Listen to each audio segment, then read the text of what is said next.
chimwe konse lekatuko kweya uli mwana wake mwana wa moyatu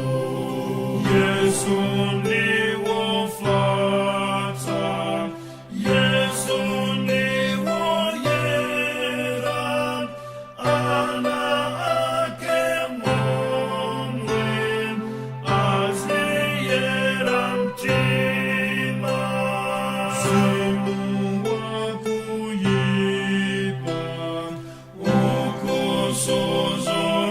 ukosozomera ukukuyesera kuteuka chimwe usalole mau asatana mwenza chimo lake chitazorungama